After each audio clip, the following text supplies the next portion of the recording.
Hi, Gordon Wade here. I'm about to start grinding on a brand new 12-inch f4.9 telescope mirror. My original intention was to fabricate a new ceramic tile tool to use to grind it. But before I started work on that, I happened to go out in the boneyard of old tile tools, and I found this tile tool out there. I'd used this on a previous job, and on the side it says 12-119. And that's my message on there that tells me this is a 12-inch tool and the radius on it is 119 inches. Now the mirror that I'm making needs to have a radius of 118 inches, which is f4.9, or in metric 1500 millimeters focal length, 3000 millimeters radius. So this tool is off by only about an inch. So it's worth starting with this tool instead of going to the trouble of fabricating a completely new tool. Now the one downside is, if I would have made a new tool, I would have made a sub-diameter tool. I would have made it about 75% of the diameter of the 12-inch mirror, or roughly a 9-inch tool. This is a full-size tool. It's 12 inches for a 12-inch mirror. So instead of using my normal fixed post grinding to do the mirror, I'm going to do this one by hand. The mirror is pre-generated, so it already has a curve on it. It has a pretty good curve. So I'm just going to use this full-size tool and grind the 12-inch mirror by hand, starting at 25 micron. So the first thing to do, I put this on my turntable here, and I need to get it roughly centered on the turntable. So I fire it up here, and this doesn't have to be precisely centered, only reasonable. So what I do is I just drop down, in my case, a paintbrush, and put it at the edge here, and you can see that the edge wobbles back and forth relative to my fixed paintbrush here. So what I want to do is to move the tool here so that it doesn't wobble anymore, and that would make it centered. You want to eliminate some of this run out, in other words.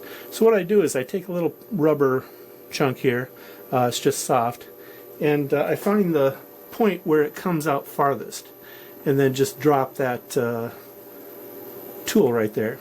So it's roughly on there that we've got the problem. Now the maximum run out I had there was about half an inch or so, maybe slightly more. So what I'm going to do is to push this in the other direction there, half of that distance, or a little over a quarter of an inch. So I pushed that in there. Now we try it again. And this is just an iterative process, and you keep finding the high spot and adjusting it until it's gone. About there. Now the gap is about 3/4 of an inch here, so I'm going to move it about 3/8 of an inch. You move it toward the center.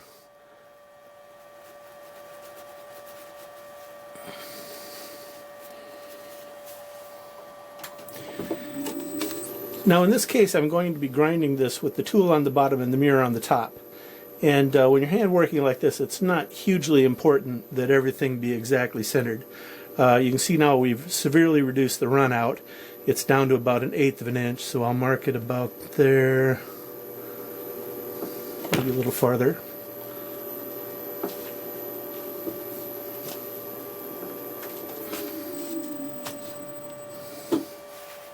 Marks over here, so I'm going to move it in this direction.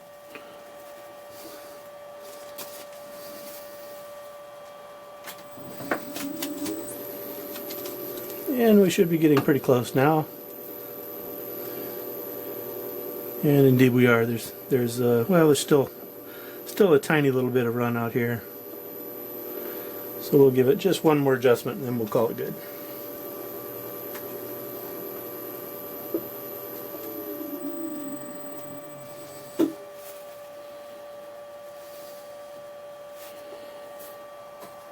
And we'll take a last look.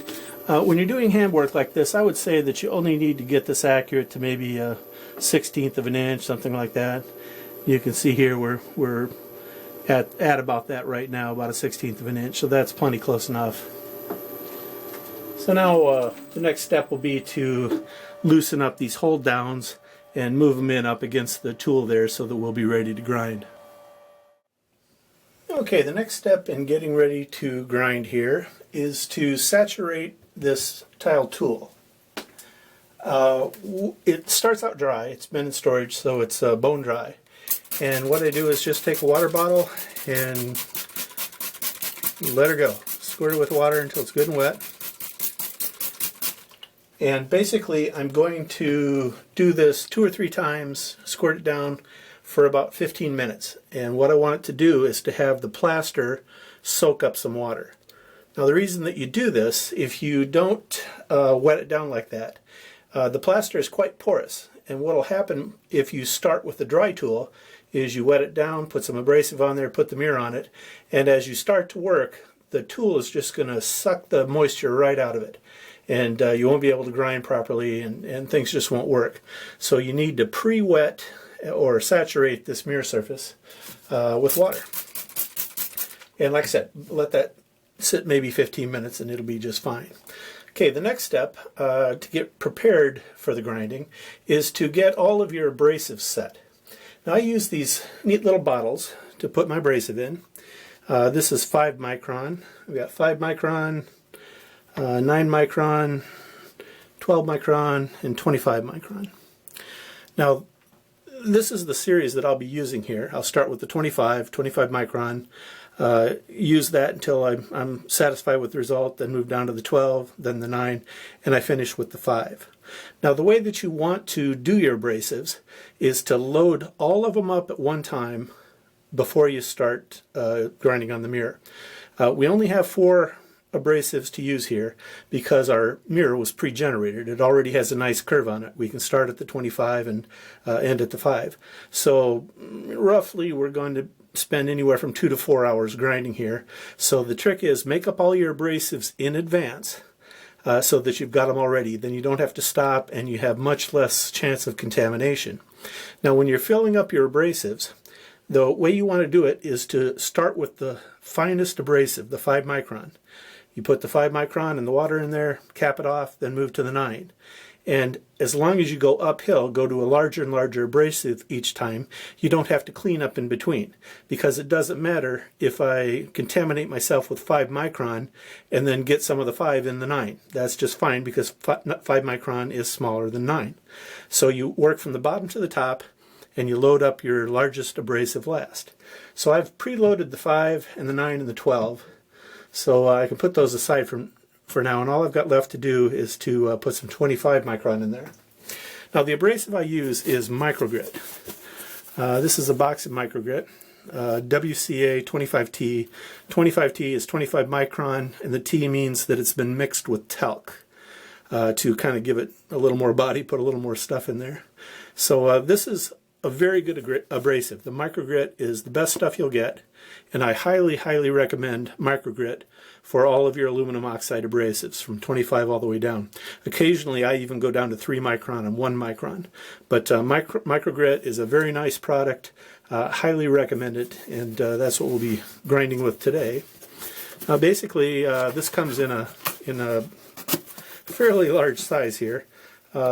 This is 2 kilograms, and even though I'm grinding mirrors, practically every day, 2 kilograms of 25 micron will last me for probably a year, I expect. So basically, these little bottles hold about 8 ounces of water, and I'm going to put some Microgrit in here. Of course, I've washed my hands ahead of time, and I'm all clean. So I just use the narrow end of a spoon to put some abrasive in there. And I don't use a lot of abrasive. You might want to have a tablespoon of abrasive in 6 or 8 ounces of water. So it doesn't take much abrasive. You can see I've only got a tiny little bit on the spoon handle there. And just get it in. My problem here is that the mouth of my jar is fairly narrow. If it was a little wider, I could use the other end, and this would be a little quicker operation. I keep the little spoon in there all the time. Don't take it out except when I'm using the abrasive. Seal it back up, and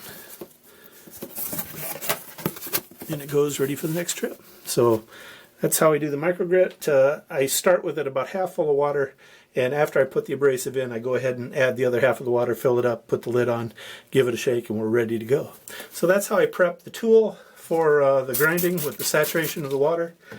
Get the abrasives ready, 25, 12, 9, and 5 micron, and we're starting to get close to being ready to grind.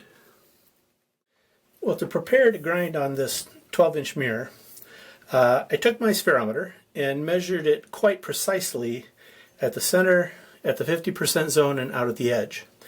And what that tells me, if you look at these three measurements, let me zoom in just a little bit for you here. On the three measurements, the center, the radius is 3250, and once again my target is 3000, so you can see we're a little long here. Radius here is 3091, and then the shortest radius is on the outside at 3058. So what we're saying here is that the center of this mirror is a little flat, and the edge is not quite deep enough, or excuse me, is also a little too flat. We need to deepen the whole thing a little bit, but particularly in the center here. Now, the reason I take three measurements like this is that as you're grinding, you want these three measurements to converge on the same number. And in our case, that same number would be 3000 millimeters. If those three numbers are equal, then you know that you have a good spherical surface going into polishing. I like to get those numbers to converge pretty well even at the 25 micron level, so that I know that I've got a good sphere going into the fine grinding, and I'm going to end up with a good surface overall. So I've taken these three measurements, and I just write them right on the mirror to remind me when I get in to do my grinding session of what's going on in the mirror. But I also keep a detailed notebook for every mirror that I make. And this would be, you know, we're about to start session number 1 in this mirror. So these are our preliminary readings going into session 1.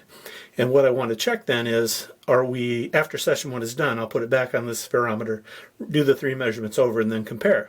And the first session I'm going to do, I'll grind this piece of glass on top, the mirror on top of the tool, because I want this radius to shorten. With the mirror on top, it's going to get shorter, get deeper. If these measurements don't get closer to 3000, then I know I have to use a little more overhang or you know, a little more aggressive approach to it. And on the other hand, if the numbers get too low, if they go under 3000, I'd have to flip it upside down and do the mirror on the bottom and the tool on the top so that the numbers get larger. So by flipping the stack, you can change which direction you're going. Now, getting them to converge, really you don't do anything to cause that. If you use the correct stroke, which is the classic 1/3 center over center stroke, these numbers will converge to a sphere on their own. If they don't, you must have either a really messed up tool or you're really not even close to using a 1/3 center over center stroke. Typically, people tend to either take a too short a stroke or too long a stroke. If you take a stroke that's too long, your center will get way too short. If you take one that's too short, sometimes your edge will get a little weird. But 1/3 center over center usually will do the trick, and these numbers will converge on a sphere.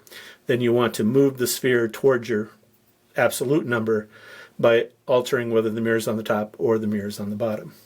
So I've taken these measurements and we're all ready to go there, but I want to show you one more thing in this mirror. The pre-generation of this is done with a diamond tool on effectively a milling machine. So you put a diamond cup down on this that is at an angle and it grinds out the mirror and you get a pretty good sphere. And what I want to show you is the marks that are left on the mirror. If I zoom in here a little bit slowly, maybe the camera will be able to focus. And I think you can see them there. There's a bunch of swirls on the mirror that kind of go in this direction. They swirl and make a curve. Now those swirl marks are from that diamond tool, from the diamond cup that's used to generate it. And they're very fine. I really can't feel them, except that I can feel the surface is just a little rough. And sometimes there's a little belly button. This one is really nice, though. This is a really good generation job. So what we're going to do is start with the 25 micron, and I'm going to grind with the mirror on top, and we'll do like a 10 or 15 minute session, a short session, and then look and see if any of these generation lines have disappeared. And really, it's a really nice guide to have those lines on there, because you'll use 25 micron until they're gone.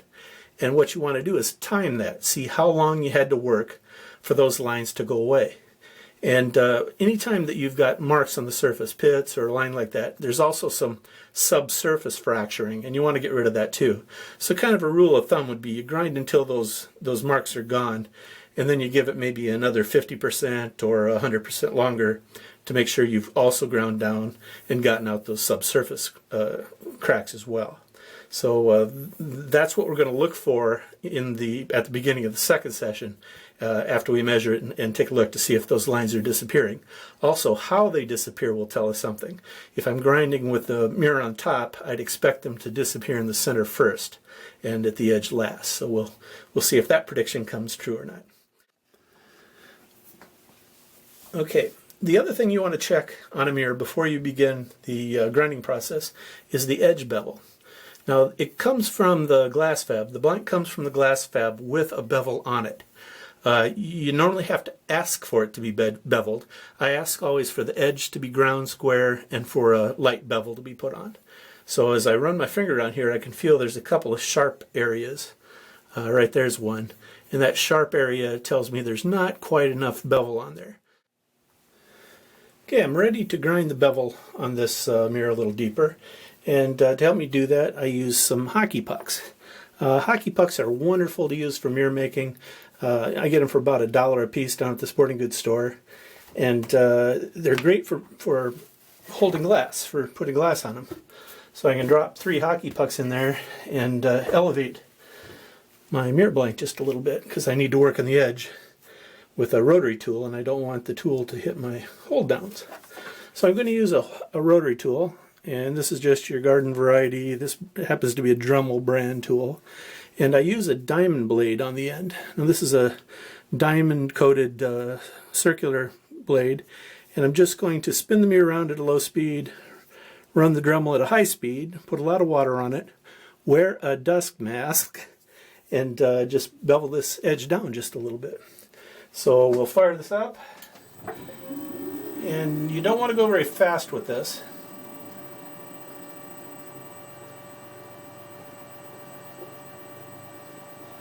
So that's not too bad a speed.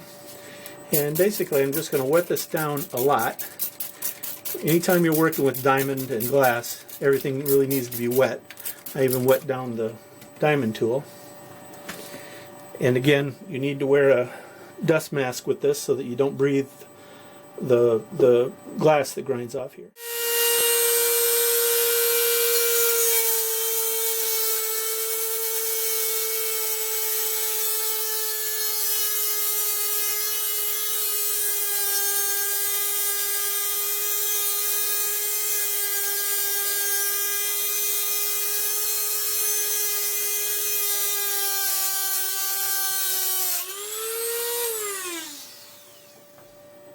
Now if you're using a fresh diamond tool, 3 or 4 trips around is all you need to get the mirror beveled adequately.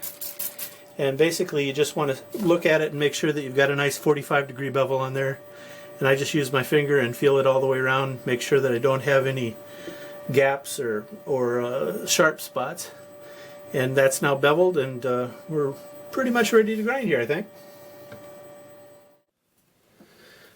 Well, I've let the tool soak for about 15 or 20 minutes now, so the tool looks like it's pretty much ready to go. And basically I think we're ready to start some mirror grinding here. I'm using the 25 micron to start, and I'm just covering the mirror lightly with it. I'm not trying to completely 100% cover it, just so that I can see some white on there and know that I'm making some progress. Now prior to putting this tool on the table here, I did clean it thoroughly with a brush. Now I use either a soft brass brush or a toothbrush and get in all the nooks and crannies, get it good and clean. Because the mirror is pre-generated, I treat it like it has been ground at 220 or 320, and we're just switching from that to 25 micron aluminum oxide. In our case, it actually was diamond generated, but going with 25 micron, I want to make sure this is clean and doesn't have any pieces of dirt or abrasive or anything on it that could scratch the mirror more deeply. So we've got our abrasive on there. Now I'm going to rinse the mirror off with some water and get it on here and get going. So I get the mirror on here, and I set it down carefully on there. And you'll remember that the radius of these two don't quite match. They're off by 1 inch, which isn't a lot. But what I want to do, I put it on there. You can see the abrasive kind of squeezes out right away. And I'm just going to move it around gently and make sure that it doesn't grab anywhere, particularly along the edge. It's possible that your tool could have an edge problem, or the mirror could have an edge problem. And by running it in a circle around the edge, you see if it's going to grab anywhere. Now, potentially what could happen if you have a high spot on the tool or a high spot on the edge, it could knock a chunk out of the edge of your mirror, and you certainly don't want that. And I can feel that the contact isn't particularly good here.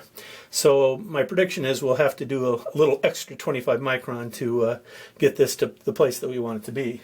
So we power up the turntable here. And the stroke that I'm going to use is the classic mirror making stroke, which is 1/3 center over center. Now in this case, we've got a 12-inch mirror. 1/3 of 12 is 4 inches. So the stroke will run half of that, 2 inches over and then 2 inches under, for a total stroke of 4 inches. So it's going to go over on one side, come back and go over on the other, and the overhang is always going to be 2 inches. So when I say 25% center over center or 1/3 center over center, that percentage is based on the diameter of the mirror, and you divide it in half to get the overhang.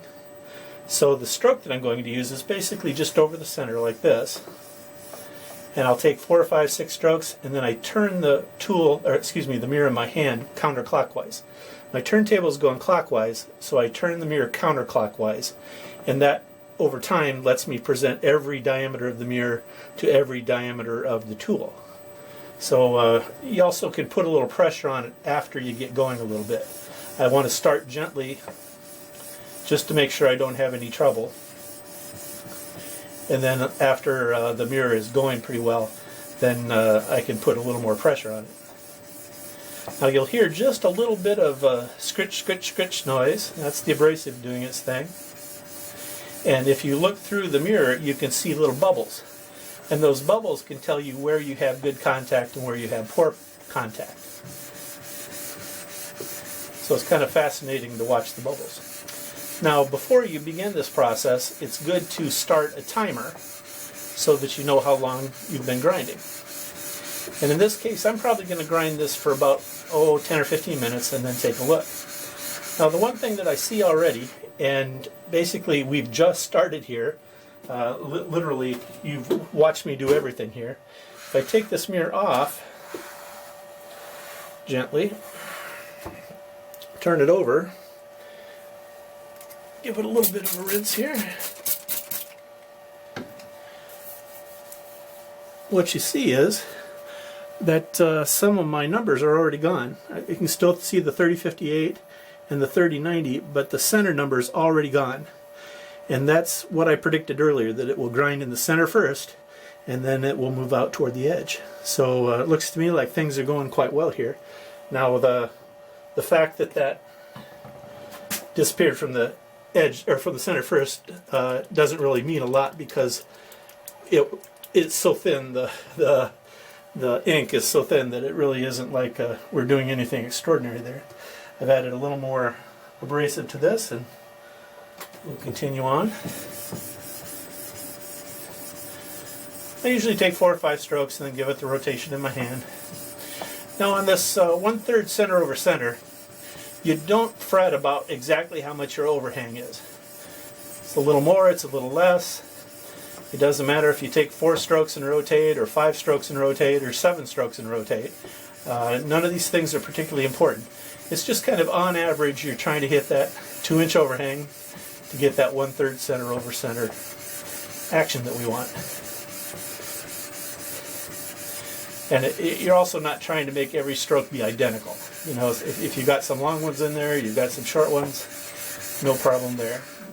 Now, just looking through the back of the mirror, already I can see that we've almost lost the number at the 50% zone as well.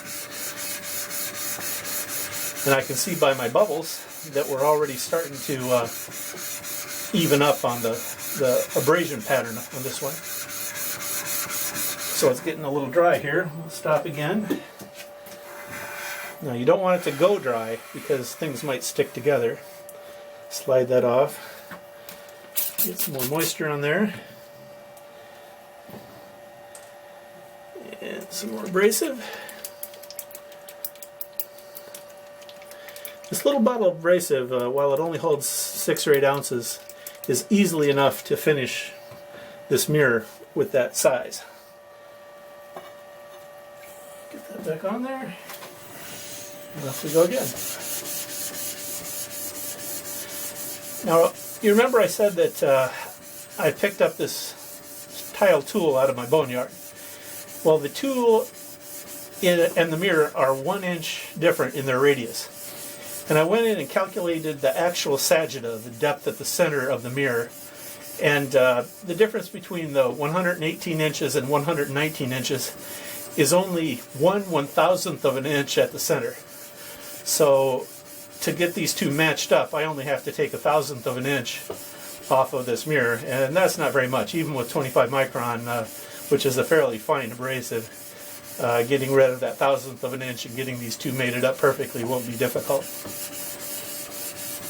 And given that it struck off first at the center, I have some good hope that even after our first short session here, we'll have spherized it quite a little bit. Okay, we're starting to dry out again already.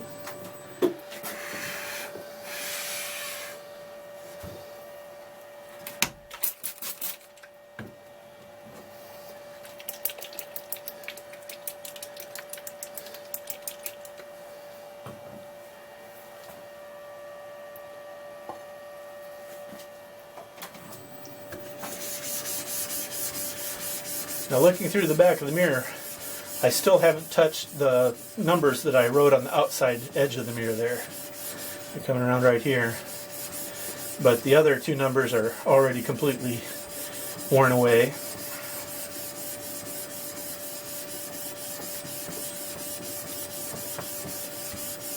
So anyway, now is the tedious part. Basically, I'll just do this grinding. Like I said, I'll finish a 10 or 15 minute session here, and then do a measurement and see where we're at then.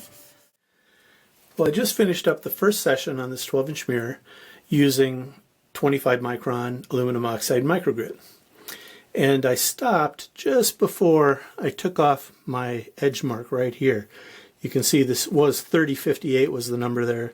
The last two digits are gone. The second digit there is just barely visible, and the 3 is still reasonably prominent there. What's happened here is that if you look carefully at the blank, the grinding has taken place from the center out to about 1 inch from the edge, and then you can still see the swirl marks out there. Okay, this is a pretty good view of the swirl marks out here. You can see that there's swirl marks that go from the edge in to about an inch or maybe 1.5 inches in from the edge there. You can see them, they're pretty prominent. But the rest of the mirror from the center out has no marks on it at all. I went out and put the spherometer on the mirror and took some numbers here. So let's look at the spherometer results. I always measure at the edge, the 50% zone, and toward the center. The top number in each pair is the previous number. That would be the number before I started the session. And the next number is the radius after the session was over.